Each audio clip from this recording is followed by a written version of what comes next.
Sejak pertama kali ditemukannya mesin uap, penggunaan mesin uap hanya sebatas pada bidang industri dan belum digunakan pada kendaraan konvensional di jalan umum.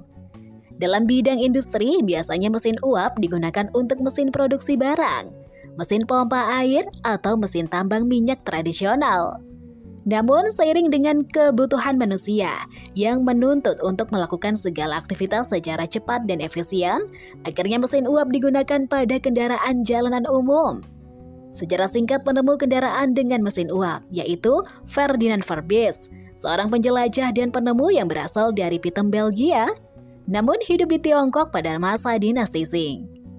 Pada tahun 1672, Ferdinand Verbies membuat sebuah troli kecil bertenaga uap yang memiliki panjang 65 cm dengan bahan baku dari kayu ringan dan susunan bahan-bahan lainnya.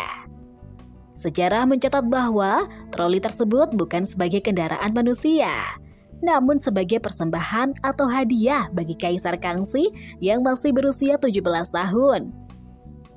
Setelah bertahun-tahun lamanya, kabar tentang troli bertenaga uap ciptaan Ferdinand Verbies akhirnya tersebar dan menjadi inspirasi bagi ilmuwan-ilmuwan di daratan Eropa.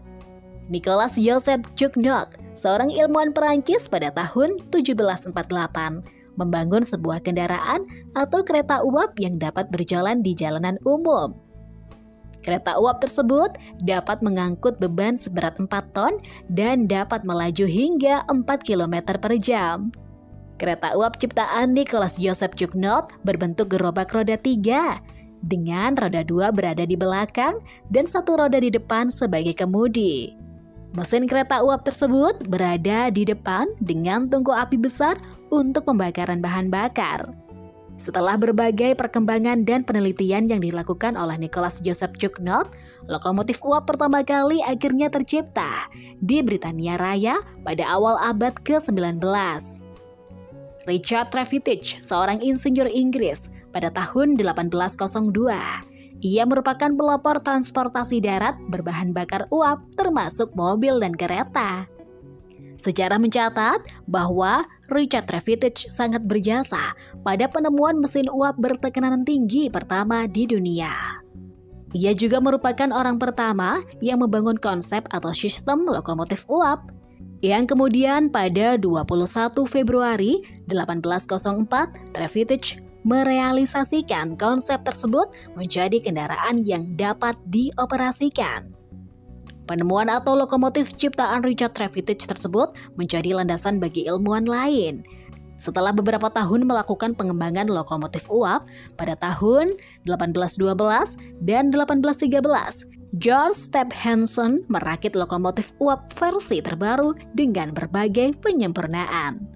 Lokomotif ciptaan Stephenson tersebut merupakan lokomotif uap pertama yang mampu menarik gerobak penumpang dan pengoperasiannya berjalan di rel kereta umum. Setelah lokomotif tersebut melalui berbagai pemutakhiran dan penyempurnaan, pada tahun 1830, George Stephenson akhirnya memutuskan untuk membuka jalur kereta api umum antar kota pertamanya. Seiring dengan pembukaan jalur tersebut, Robert Stephenson, anak dari George Stephenson, akhirnya membuat dan sekaligus pemilik perusahaan bernama Robert Stephenson and Company. Perusahaan Robert Stephenson and Company menjadi pembuat sekaligus pemasok lokomotif uap pertama kali untuk Britania Raya, Amerika Serikat, dan negara Eropa lainnya.